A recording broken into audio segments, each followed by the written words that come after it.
Hello again, everybody. This is Gary Price, and it's time once again for an open access interview. Today we're going to head across the Atlantic to talk to Dr. Stephen Pinfield from the University of Sheffield. Could you give us a little bit of your background and what you do on a day-to-day basis at the University of Sheffield? So I'm Stephen Pinfield. I'm Professor of Information Services Management at the University of Sheffield in the UK.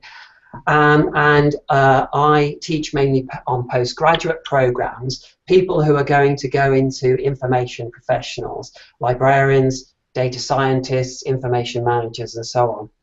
I have a particular research interest in scholarly communication and data, information and knowledge management, particularly in an academic setting. So my recent work has focused on academic publishing, scholarly communication, particularly from an open access point of view, thinking about open access publication and dissemination, and also issues to do with open data and research data management in a research setting. One of the first things I'd like to ask you, and perhaps we could speak on this, is a little bit of background in your view about how the open access in libraries and academic publishing came to be. What were the forces that got us to this point? Okay, so I've been involved, if I can talk from a personal point of view to begin with, I've been involved in questions to do with open access since about 2001. When I worked as a practitioner then at the University of Nottingham. I was involved in setting up what I believe was the first institution-wide open access repository in the UK. The year after that, 2002, we founded the Sherpa program at the University of Nottingham, and I was director of Sherpa for 10 years before I moved to Sheffield. And so my perspective on open access then was very much as a practitioner, making open access work from a technical point of view, thinking about the issues as far as communicating with the academic community is concerned, thinking about the relationships with other stakeholders, other information professionals, researchers, policymakers, and of course publishers, and thinking about how that all fitted together. Now that was in the very early days of open access, and what we were then exploring were the possibilities. It was still just a nice idea shared by a number of enthusiasts. It was at that point. And I remember in 2002, 2003, when we set up the Sherpa program, somebody asking me, how long do you think it will be before open access is mainstream? And I think in that kind of heady days of the early 2000s, people were expecting me to say, well, 2 or 3 years. I actually said 15 to 20 years then, and I think that was about right, in that what I think we're seeing now is the mainstreaming of open access. It's gone from being an interesting and attractive idea to being something that is being implemented globally in various different ways and at various different rates. But I think we're now moving from a stage where we have to kind of demonstrate the viability and whether this is a good idea or not, to questions around, okay, how do we make this work? What are the nuts and bolts of an open access world, and how do we bolt it all together? So I think we've moved from those questions of, is this a good idea, to questions of, okay, how do we make this work? And I think that's significant progress. We're now seeing open access, I think, entering the mainstream of most publishers' work. Certainly there's a greater awareness in the academic community. It's been largely adopted by policymakers and funders, and so it's a question of embedding it in the scholarly community, I think. You talked about how open access is being implemented in different ways. Yeah. Your research is global. Can you talk a little bit about some of the different ways it's being implemented globally? So different ways in which open access is being implemented, I think, any explanation of that needs to start with the green gold issue, and I guess most people watching this will be familiar with at least the basics of that distinction. That distinction was made very early on in the early statements of open access, like the Budapest Open Access Initiative statement, for example, and that distinction has held true for at least the period of open access until now. I've argued, along with others, that actually sometimes a too hard a distinction is made between those two. That actually what we're looking at is most likely a future where repositories and journals interact in various different ways, and we can already see that happening from various different perspectives. So just an example, the archive preprint server used by high energy physicists still is based on a system that involves peer-reviewed journals. It doesn't in any way cancel that. What it does is it complements it. So people submit to archive as a preprint, they submit to journals just the same, they maybe deposit the post-refereed version of their article on archive as well. So archive is doing something which is complementing the work of peer-reviewed journals rather than in any way replacing them. Other models where repositories and journals work together can be seen in something like the life and health sciences community, where the use of PubMed there, which is a large-scale repository, is once again complementing peer-reviewed journals. There's far more of an accepted practice of the version of record being deposited in PubMed at the end of the publication schedule as a result of gold publication. But all the same, we're still looking at an environment where repositories and journals operate in a way that's complementary. So I think that the different ways that we're seeing open access being implemented globally are around variations on those themes of the ways in which repositories and journals are working in concert and the various different relationships they can have as part of the scholarly communication process. And one of the interesting things going forward is to see how that relationship will be developed between repositories and journals and how they themselves begin to transform the way in which they operate and manifest themselves. Are there any types of ways it's being implemented around the world that go outside of that green gold that are worthy of mention? Well, there are a number of initiatives that I think begin to break down the scholarly communication process in interesting ways. So way back in the late 90s and early 2000s, people talked about the deconstructed journal, for example, and that's been given various different names, but that's where the main functions of scholarly communication are broken down and possibly reassembled in various different ways. So there you might have say peer review being carried out by a different agency than a journal, for example. Now we're beginning to see, I think, interesting experimentation in that area, where, for instance, you get one model might be the overlay journal, where, for instance, distribution happens in a repository, but then quality control happens by a separate agency of repository content, which is then gathered together post-publication and post-certification in a new way. So I think many of the interesting models that are beginning to emerge are around this idea of deconstructing the scholarly communication process and assembling it, reassembling it in different ways.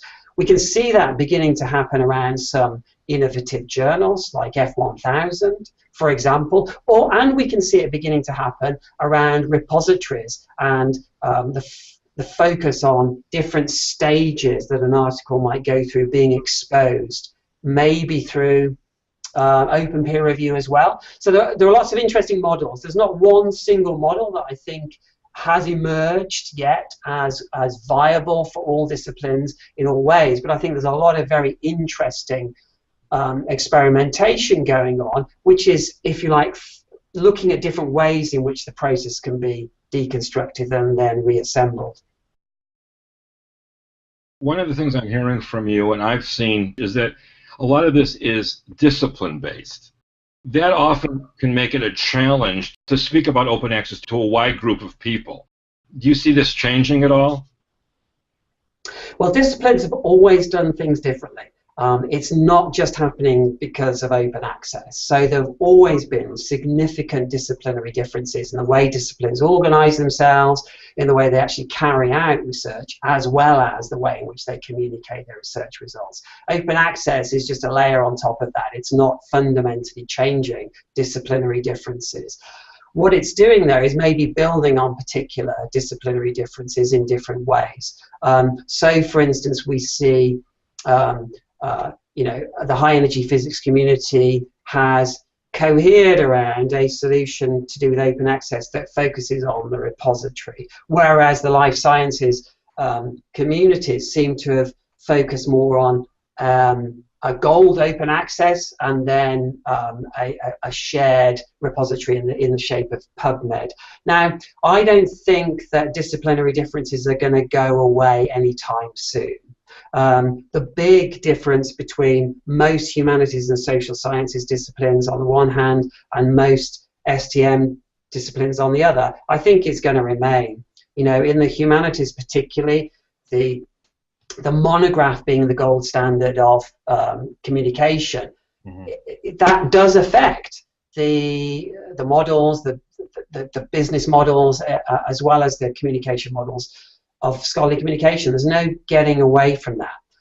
On the other hand, I think it's interesting that although disciplines have always operated differently, at the highest level, disciplines have, generally speaking, cohered around particular approaches to scholarly communication in the past, particularly the peer-reviewed journal, as being the primary vehicle for scholarly communication.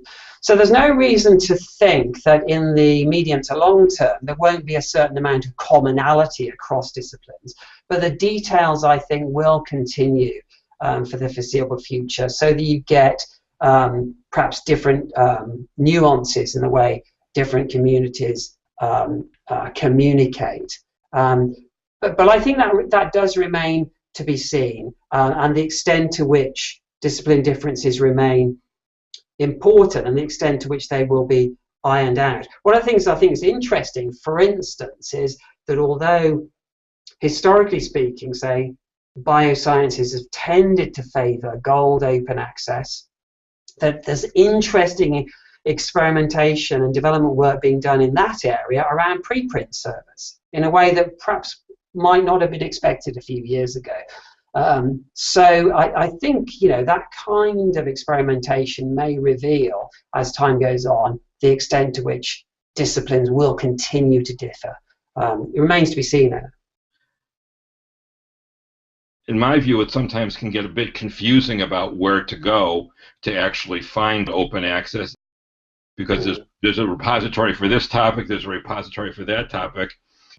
But one of the great things about open access is it makes research much more accessible to the non-member of the discipline. What are your views on that? So it's easy to get hung up about location of materials. And actually, in an open access world, location ought to become less relevant because the material is accessible wherever it's located.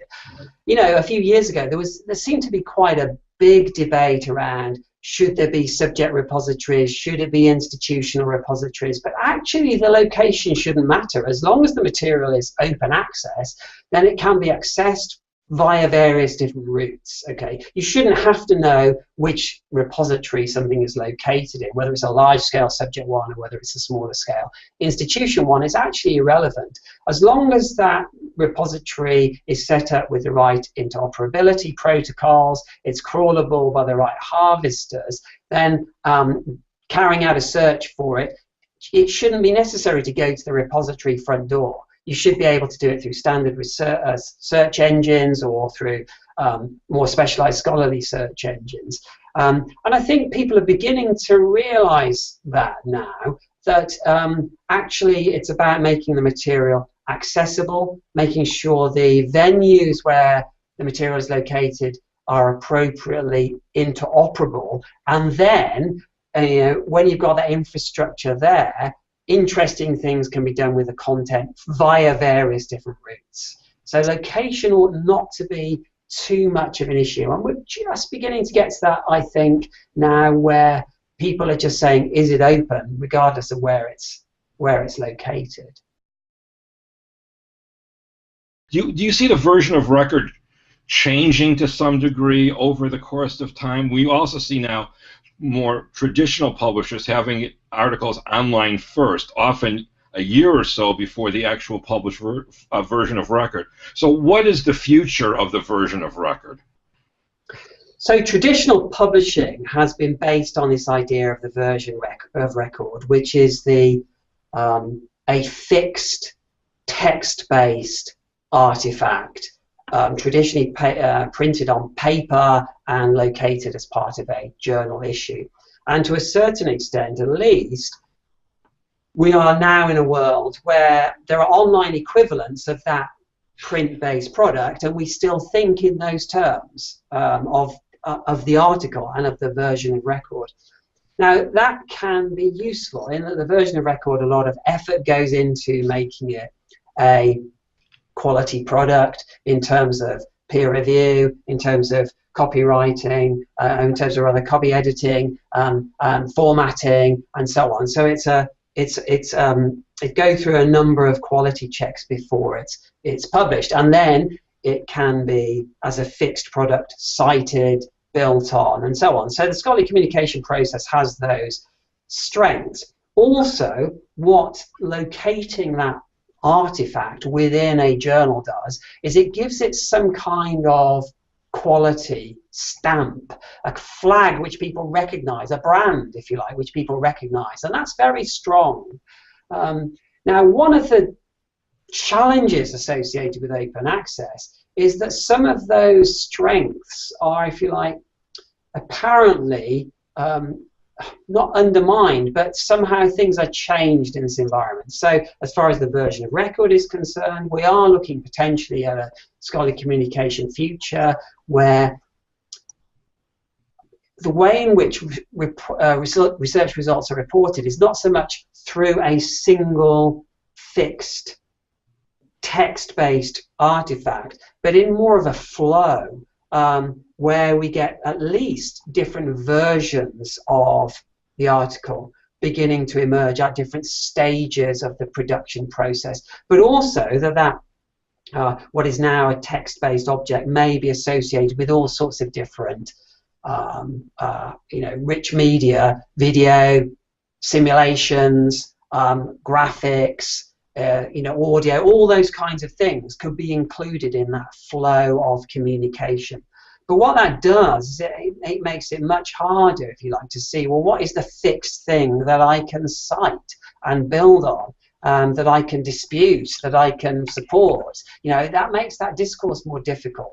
And especially when you remove that artifact from the clearly recognized brands that are associated with traditional journals, once again, it becomes difficult to recognize quality. So, if you search for an article now on Google Scholar, how do you assess its quality if you don't have this clear indication of provenance? So there are some really quite major challenges there. I think they can be addressed in different ways, but I think they need to be addressed. So we shouldn't jettison the strengths of the traditional scholarly communication system if we want to replace a subscription-based system. We should still try and maintain those strengths whilst at the same time changing the business model. And the challenges of how we do that I don't think are fully answered yet, but I think it's important that they are addressed. We've seen open access moving into the mainstream. What are some, from marketing to accessibility, what are some of the things that you like to see moving forward to make open access even stronger? So I think dialogue is very important between the various different stakeholders involved in scholarly communication, so everybody comes to a better understanding of the position and the perspective of other stakeholders. all too often the discussions around open access can be adversarial rather than constructive, and trying to reach consensus. And so I think it's important to, if you like, overcome that kind of adversarial approach and try and work together. But what that does mean is that the different stakeholders in scholarly communication also have to be willing to be flexible in their outlook about what their role is, and you know, what their key lines in the sand they have are. But going into it in a more exploratory and consensual way, I think, is really important. You know, librarians have an important role there to play. They're often, professionally speaking, viewed as kind of neutral third parties in their own institutions as well as more widely, and can play that valuable role in trying to say, you know, let's work together on this.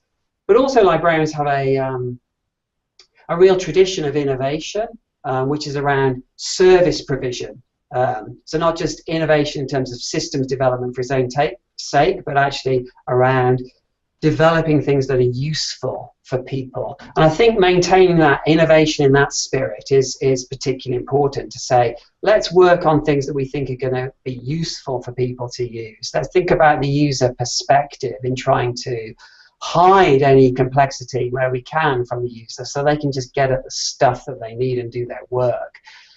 So serving that kind of the academic community in that way, and thinking about the wider implications for society in general, I think are all really important.